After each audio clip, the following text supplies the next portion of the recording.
Assalamualaikum warahmatullahi wabarakatuh. Saya Dian Yudia dari program studi Teknologi Informasi akan menjelaskan sedikit tentang rekursif, array, dan juga searching. Yang pertama ada rekursif. Rekursif adalah sebuah konsep dalam pemrograman yang mengacu pada kemampuan suatu fungsi atau prosedur untuk memanggil dirinya sendiri. Sebagai contoh, codingannya seperti ini.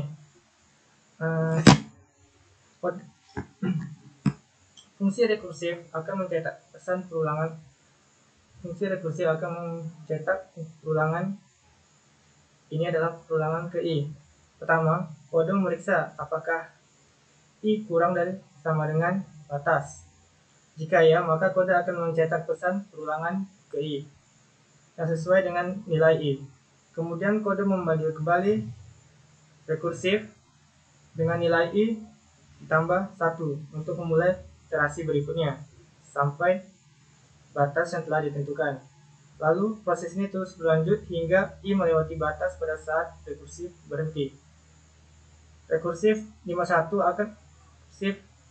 dan 1 akan mencetak pesan perulangan ke i hingga ini perulangan kelima, yang hasilnya seperti ini. Ini adalah perulangan ke-1, kedua, 3, 4, dan kelima. Selanjutnya ada array. Array adalah struktur data yang digunakan dalam pemrograman untuk menyimpan sejumlah nilai atau elemen data yang sama dalam satu variabel. Array terbagi jadi dua. Yang pertama ada array satu dimensi, adalah jenis array yang paling sederhana. Ini berisi elemen-elemen data yang disusun dalam satu baris. Contoh codingannya seperti ini. Array angka adalah sebuah variabel yang berisi sebuah array dengan beberapa angka. Program akan mencetak teks ini adalah array satu dimensi ke layar. Kemudian program akan memulai sebuah loop dengan pernyataan for baris in array angka. Loop ini akan mengambil setiap elemen dari array angka satu persatu dan menyimpan dalam variabel angka, kemudian dicetak ke dalam layar menggunakan pernyataan baris n, baris, dan n. N digunakan untuk membuat elemen-elemen tersebut dicetak dalam satu baris yang sama, dipisahkan oleh spasi. Setelah seluruh elemen cetak, program memberikan baris kosong dengan print kosong untuk membuat tampilan lebih rapi. Hasilnya seperti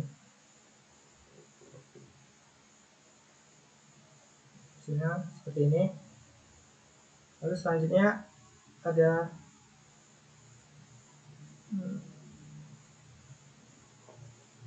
array dua dimensi.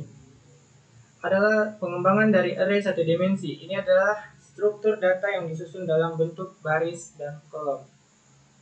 Yang dimana contohnya seperti ini. Pertama, kode menginisialisasikan array angka dengan nilai-nilai tertentu. Kemudian kode mencetak teks ini adalah array dua dimensi ke layar. Selanjutnya kode menggunakan perulangan for yang pertama untuk mengakses setiap baris dari array angka.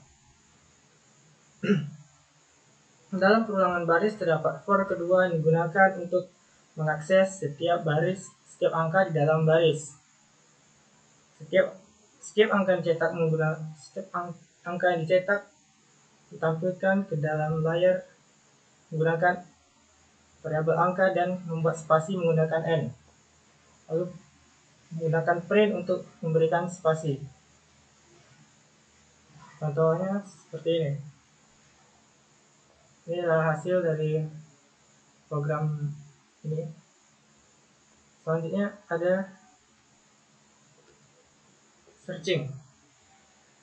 Searching adalah proses mencari elemen tertentu dalam sebuah kumpulan data atau himpunan data untuk menentukan apakah elemen tersebut ada atau tidak ada dalam himpunan tersebut. Searching terbagi menjadi dua. Yang pertama ada binary search, adalah algoritma pencarian yang digunakan untuk mencari elemen yang telah diurutkan. Seperti ini. Pertama, mendefinisikan binary search dengan parameter daftar dan elemen yang dicari. Ini adalah fungsi Python menerima dua parameter, yaitu daftar dan juga elemen yang dicari. Awal dan akhir dalam adalah sebuah indeks yang digunakan untuk menentukan rentang pencarian awal, yaitu dari indeks pertama hingga indeks terakhir dalam daftar. Selama awal kurang dari sama dengan akhir, program akan melakukan perulangan. Di setiap iterasi, program akan mencari elemen tengah rentang pencarian dengan menggunakan indeks tengah. Jika elemen di tengah daftar tengah sama dengan elemen yang dicari, maka indeks tengah akan dikembalikan sebagai hasil pencarian. Ini menandakan bahwa elemen yang dicari ditemukan di dalam daftar. Jika elemen di tengah kurang dari elemen yang dicari,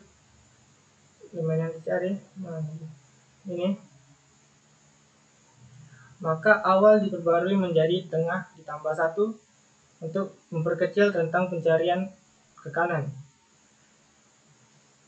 Jika elemen di tengah lebih besar dari elemen yang dicari, maka diperbarui tengah akan dikurangi 1 untuk memperkecil pencarian ke setengah kiri. Jika elemen dicari tidak ditemukan, atau kurang atau minus 1, jika tidak ditemukan, maka disimpan dalam variabel hasil pencarian. Hasil pencarian kemudian akan dicetak ke layar dengan pesan yang sesuai berdasarkan hasilnya. Seperti ini. Elemen 5 ditemukan dalam indeks keempat. Yang ini. 0, 1, 2, 3, 4, dan 5. Selanjutnya ada sequential search, yaitu algoritma yang bekerja dengan cara memeriksa setiap elemen dalam kumpulan data secara berurutan satu persatu sampai elemen yang ditemukan. Yang dicari ditemukan. Seperti ini. Pertama, fungsi sequential search menerima dua parameter, yaitu R dan juga target. Kode menggunakan perulangan for untuk iterasi melalui semua elemen dalam list R. Pada setiap iterasi, kode memeriksa apakah elemen pada indeks ke I dalam list R sama dengan target. Jika sama, maka fungsi mengembalikan nilai I yang merupakan indeks elemen yang ditemukan. Jika perulangan selesai dan tidak ada elemen yang sama dengan target, maka fungsi mengembalikan nilai minus 1 untuk menunjukkan elemen tidak ditemukan dalam list. Kemudian di luar fungsi, contoh penggunaan kode ini membuat list, mylist, dan juga nilai target value, yaitu sama dengan 78. Kode memanggil sequential search dengan list dan nilai target dan pencarian disimpan dalam variabel result. Kode memeriksa apakah memeriksa nilai result. Jika result bukan minus 1, maka berarti elemen ditemukan. Jika tidak sama dengan minus 1, elemen tidak ditemukan di dalam list. Contoh dengan kodenya seperti ini. Elemen 78 ditemukan di dalam indeks keempat.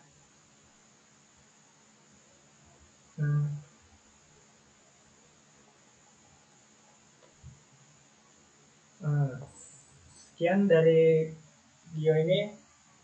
Terima kasih.